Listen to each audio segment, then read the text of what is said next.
Jake Davidson. Agosto de 2021. Este video captado por una cámara de seguridad muestra a Jake Davidson, un hombre de 22 años, entrando a su hogar, para unos momentos después acabar con la vida de su madre. Unas horas después sale armado, para así realizar uno de los peores ataques ocurridos en el Reino Unido. Jake Davidson, nacido en 1999, era un hombre con serios problemas mentales. Su padre era una persona muy problemática y de conductas criminales y antisociales. Debido a estos constantes problemas, sus padres se separaron. Desde su infancia, Jake tenía dificultades para controlar su ira. A causa de estas dificultades, su madre lo atendió debidamente, siendo diagnosticado con TDAH y trastorno del espectro autista, teniendo que cursar a una escuela para pequeños con necesidades especiales. Sin embargo, nada de lo que pudiera hacer su familia lo pudo ayudar a mejorar su situación. Jake tenía una obsesión con las armas, una que llegaba a ser preocupante. Según sus compañeros, Jake podía nombrarte cualquier modelo, además se pasaba la clase haciendo dibujos de él mismo acribillando a otras personas. Jake llegó a atacar a 2 maestros, y sus problemas de ira solo irían de mal en peor. Y en su adultez tuvo sus primeros problemas con la policía, atacó a un hombre y a su novia embarazada, pero más allá del reporte, Jake no recibió cargos por este incidente.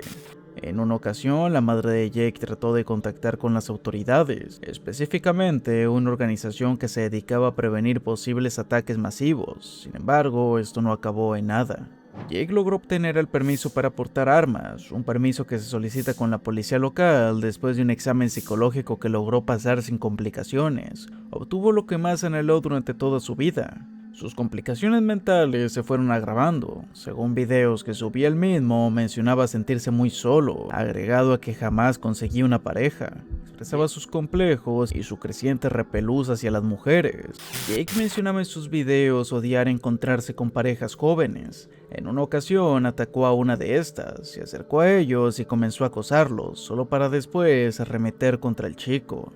Lo agredió en repetidas ocasiones, además de patearlo en la cabeza después de arrojarlo al suelo. Cuando la chica trató de intervenir, él agredió en el rostro gritando: "Vete al infierno, odio a las malditas mujeres". Después de que unos skaters llegaron a intervenir, Jake escapó hacia su hogar, en el que mientras se desahogaba con su madre, cargaba su arma, alegando que regresaría al lugar para terminar lo que empezó. Al final, su madre lo logró calmar y lo convenció de quedarse. Conocidos describían a su madre como una mujer muy agradable, que siempre estaba ahí para su hijo. A pesar de estar luchando contra el cáncer, ella trató de atender a Jake de todas las formas que pudo, pero ni las terapias ni el apoyo profesional pudo detener a Jake. Por este crimen, la policía arrestó a Jake, le quitaron su licencia y su arma, pero no le dieron ningún cargo criminal nuevamente. Simplemente ingresó a una institución de salud mental y poco después le regresaron su licencia para portar armas. Jake se mantuvo subiendo videos a YouTube donde documentaba su vida, sus pensamientos Red Pill y Black Pill, así como sus rutinas de ejercicio. En Reddit, Jake solía postear en foros incel quejándose de su madre, llamándola disfuncional y caótica. También discutía mucho sobre ataques masivos y especialmente sobre Elliot Rodgers. Además, solía ser muy expresivo sobre su atracción por menores de edad, mencionando en repetidas ocasiones su deseo por acostarse con una menor de 16 o 17 años. A través de Reddit acosó a una menor, rogándole tener relaciones con él. Fue reportado por la moderación del sitio, lo que terminó con su baneo del foro. El día que acabó con la vida de su madre, tuvo una discusión con ella, la agredió y la encerró en un cuarto. Ella trató de contactar con su hermana, pero en ese momento Jake terminó con ella. Salió de la casa y se encontró con un padre y su hija de 3 años. Primero atacó al hombre, quien puso su cuerpo para proteger a su pequeña. Herido, trató de escapar con ella, pero Jake los persiguió y acabó con los dos. Una madre y su hijo salieron de casa para ver lo que estaba ocurriendo. Jake también los atacó, dejándolos gravemente heridos. Después de esto, siguió caminando por la banqueta, encontrándose con un hombre, a quien solo volteó a ver para decirle: "No hay nada de qué preocuparse". También se encontró con un hombre que paseaba a su perro y arremetió contra él, solo para después atacar a una mujer que se encontraba en su auto. Jake regresó de donde vino, encontrándose con un policía desarmado. Le apuntó, pero decidió no atacar. En vez de eso, se apuntó en la quijada y acabó con su propia vida. Solo la madre y el hijo sobrevivieron, las personas restantes fallecieron. Los videos que subió Jake aún pueden verse, pues se mantienen como protesta en contra de las autoridades que no hicieron lo suficiente para prevenir el ataque, tomando en cuenta el evidente historial antisocial de Jake y las múltiples peticiones realizadas por su madre. Según autoridades, después de investigar la computadora de Jake, se encontraron 1.6 millones de archivos en su computadora que contenían material choqueante e inaceptable. No hay detalles de qué era exactamente el material, pero tomando en cuenta su gusto por las menores, uno puede darse una idea. No hay pruebas de que el ataque haya sido planeado o de un manifiesto, todo parece indicar que fue una decisión de último momento. Así como muchos en la comunidad incel muestran admiración por figuras como Elliot Rodger, también mostraron apoyo a Jake. Debido a la incompetencia de las autoridades, una nueva ley en Reino Unido exige revisar los posts en redes sociales de las personas que soliciten poseer un arma. Aprovecho que llegamos a la mitad del video para invitarlos a suscribirse al canal para encontrar más videos de este tipo y pasar una noche agradable, así como también te invito a que vayas a verme en mi canal secundario, además de preguntarme lo que gustes en vivo en mi canal en la plataforma morada. Los enlaces a todas mis redes estarán en la descripción. Scott Paul Byron. Kate Pearson era dueña de un estudio de yoga donde daban clases en su mayoría a mujeres. Una tarde de noviembre de 2019, en plena clase, logró escuchar 3 fuertes golpes desde su oficina. Al principio creyó que se había caído algo por las escaleras, pero inmediatamente escuchó el grito de una de las maestras del estudio, seguido de 5 tiros. Corrió hacia el origen del estruendo, encontrándose con una de sus alumnas, quien se recargó en ella. «Creo que me dispararon», dijo entre lágrimas. Dentro del salón vio un escenario de pesadilla. Un hombre de 40 años había arremetido contra sus estudiantes. No atacó con precisión, solo buscó herir a la mayor cantidad posible. Una mujer fue herida en el brazo, otra en el pecho, otra en sus piernas. Además, 2 de las mujeres que estaban más cercanas al atacante cayeron de forma inmediata, pues las hirió en la cabeza y en la espalda. Un joven estudiante de Derecho, Joshua Quick, escuchó la conmoción desde otro de los salones de la instalación. Armado con tan solo una aspiradora, se acercó, decidido a detener al atacante. Joshua lo atacó en la cabeza. Entre la adrenalina y la confusión, el atacante lo pudo herir en la parte izquierda de su rostro. Sin embargo, no fue suficiente para detener a Joshua, quien lo volvió a atacar con un palo de escoba. Esto dio tiempo a los demás estudiantes y a Joshua de escapar, y cuando Paul se recuperó del golpe, ya no había nadie en el salón. The yoga instructor walked over to assist him or do something, and that's when I heard her scream. I looked up, and I do not recall this, but I was told that I yelled, "He's got a gun." The only thing that was there that I could think of was this vacuum with a heavy end, and so as soon as he came around the corner, the gun stopped. I used that opportunity, I hit him over the head with it. Gunman fighting back, striking quick with the gun. The wounds to his face still fresh. The next thing I know, I thought, this is it, like this is my day, like this is my time to go, you know? Daniela Garcia Albalat was shot in the leg. She believes Quick is the reason she is still alive today. Pero, ¿quién era ese hombre que había decidido realizar un acto tan deleznable y cuáles eran sus razones? Scott Paul Byron, un ex militar retirado y ex profesor, ya era conocido por ser una persona perversa y difícil de tratar. Había sido arrestado en 2012 por acusar a 2 mujeres en la Universidad de Florida y fue expulsado de las instalaciones, pero por alguna razón esos cargos fueron retirados. Paul subía videos a YouTube donde despotricaba en contra de las mujeres, se refería a ellas con nombres despectivos y más si ellas tenían alguna clase de relación con personas de la raza afroamericana. También denominaba a las mujeres afrodescendientes como repugnantes y se declaraba abiertamente misógino. Entre sus ideas mencionaba que las mujeres promiscuas merecían ser crucificadas o que la frontera entre México y Estados Unidos debería estar minada para impedir el cruce de inmigrantes. En 1990, Paul escribió una novela, una especie de fantasía de poder en la que el protagonista, un adolescente preparatoria rechazado y humillado por sus compañeras, acababa con cada una de ellas de formas grotescas. Según un conocido de Paul que llegó a leer la novela, menciona que básicamente es una proyección de su propia vida, en la que los personajes femeninos representan a sus verdaderas compañeras de clase. En 2016 también fue arrestado por agredir y manosear a una mujer dentro de una piscina. Estos cargos también fueron desestimados después de llegar a un acuerdo durante el juicio.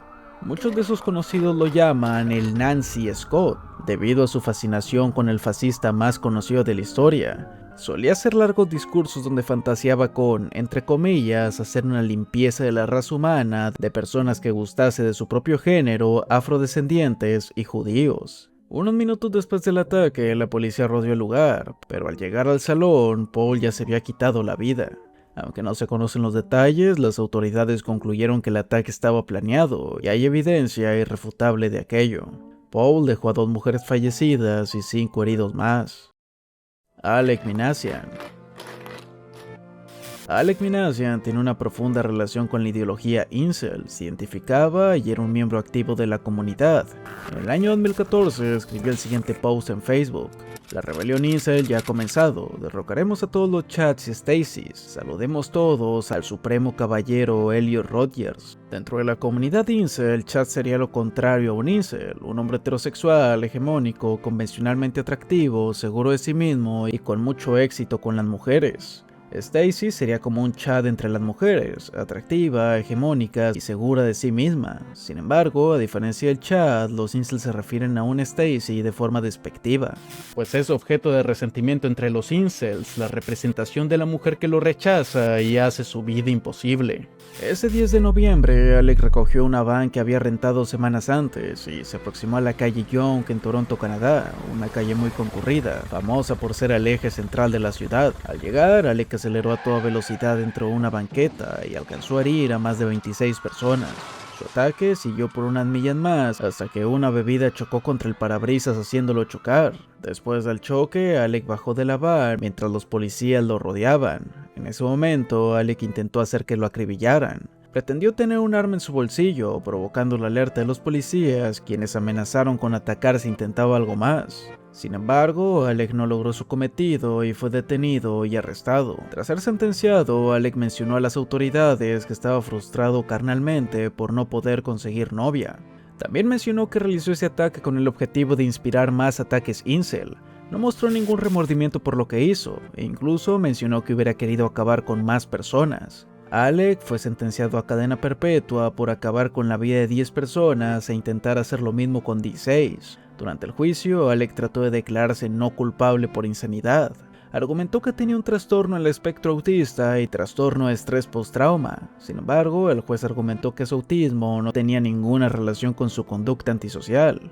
Tampoco se encontró que alguna vez haya sido víctima de una situación traumática, simplemente era una persona antisocial y aislada. Sus deseos de hacer daño se hicieron tangibles debido al tipo de comunidades que frecuentaba y confesó que el incurrir en esos grupos fue una de sus inspiraciones para causar el ataque. I know he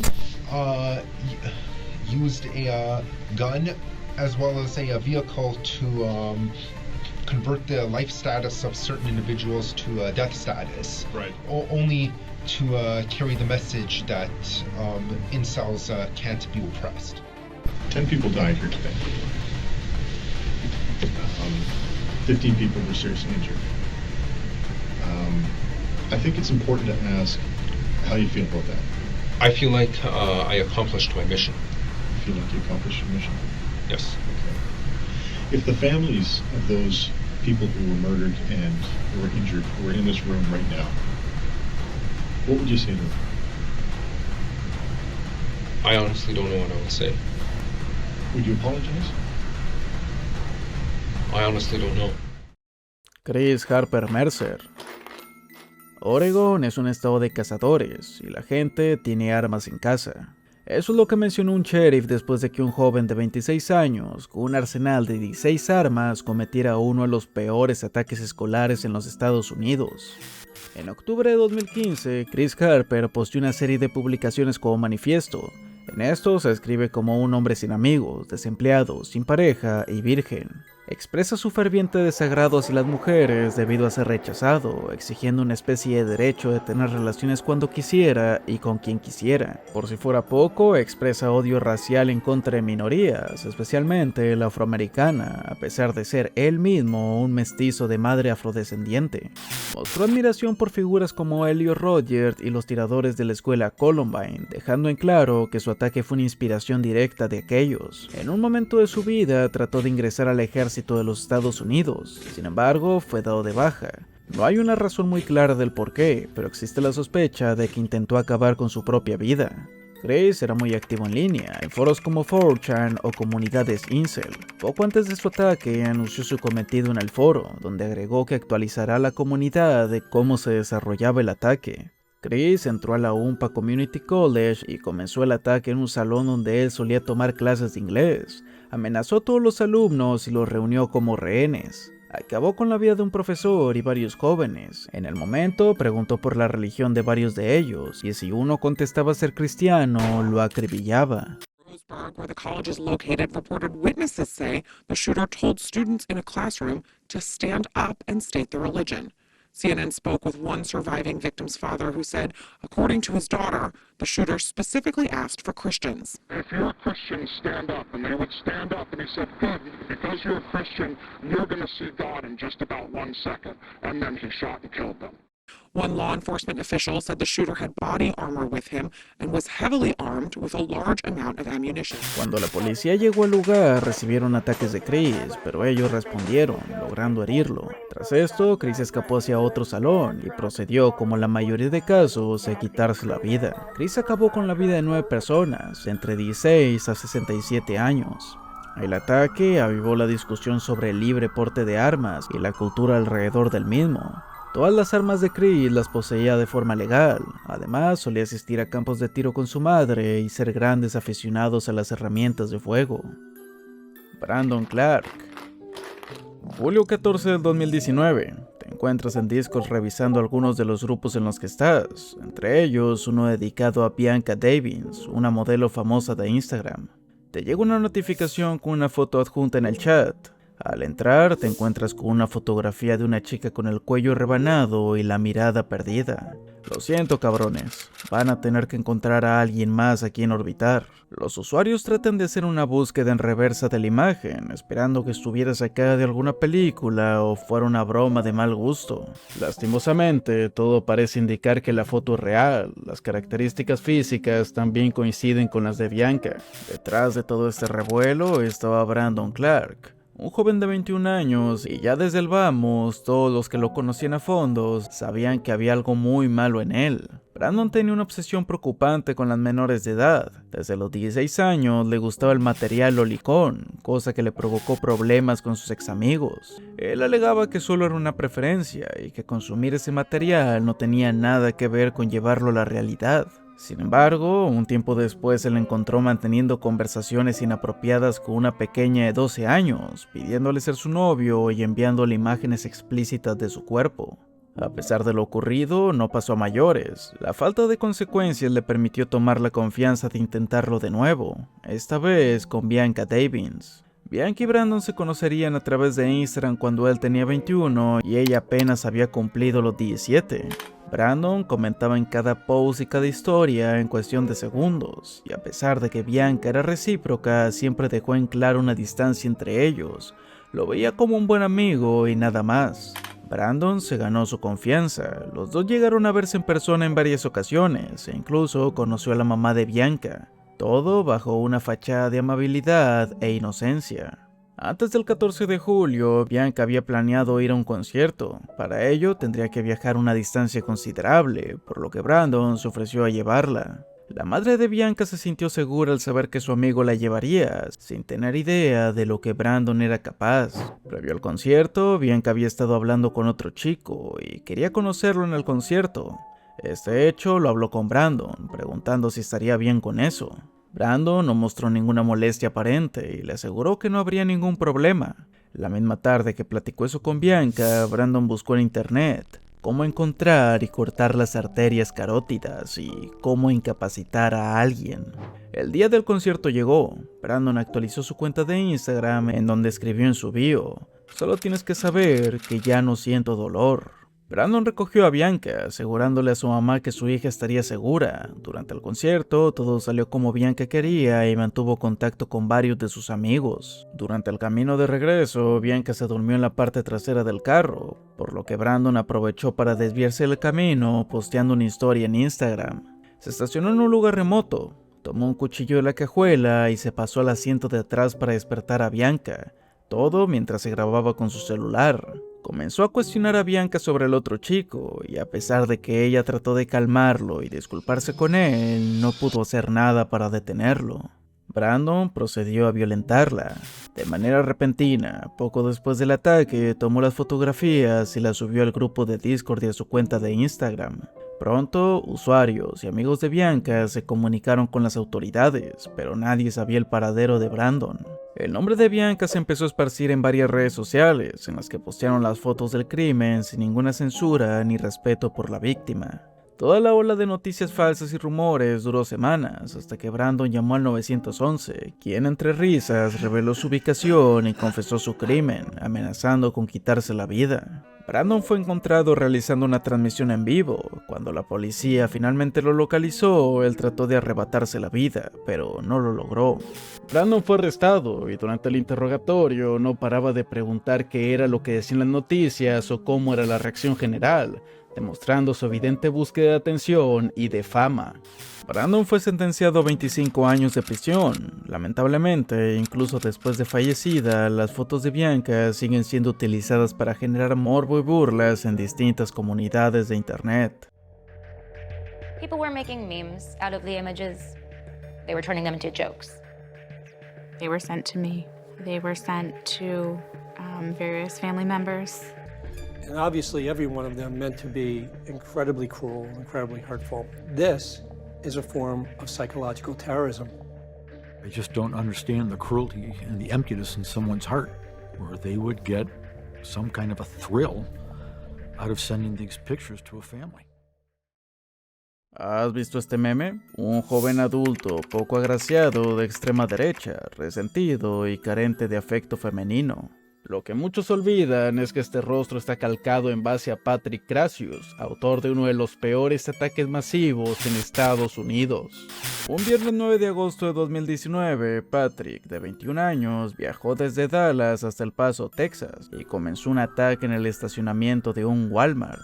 Arremetió contra un grupo de personas que estaban recaudando fondos. Después entró a las instalaciones, donde acribilló sin discreción a las personas que hacían fila en el área de cajas. Así siguió su camino, acabando con quien se encontrara sin mostrar un ápice de culpa.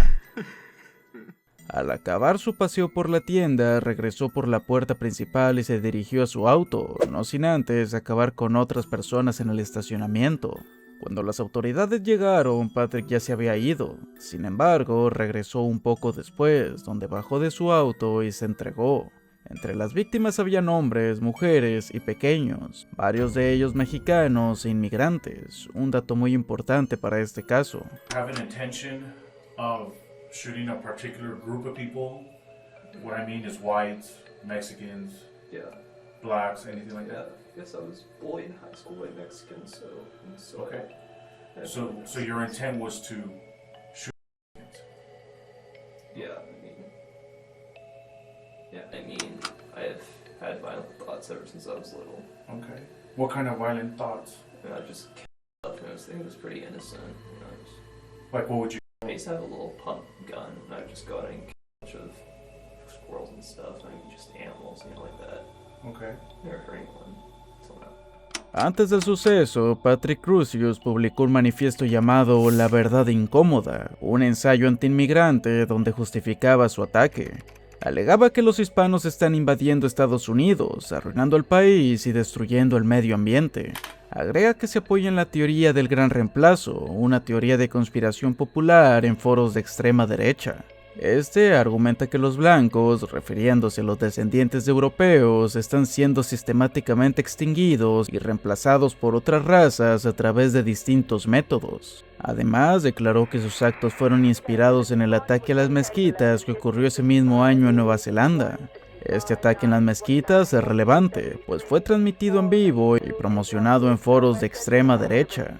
Durante las transmisiones, el atacante hacía referencia a distintos memes conocidos en esos foros y hacía un llamado a la acción, lo cual causó que el suceso fuera una inspiración para otros atacantes en el futuro. Patrick tuvo una vida complicada desde la infancia. Su padre abusaba de las sustancias con regularidad y tenía una actitud abusiva y problemática.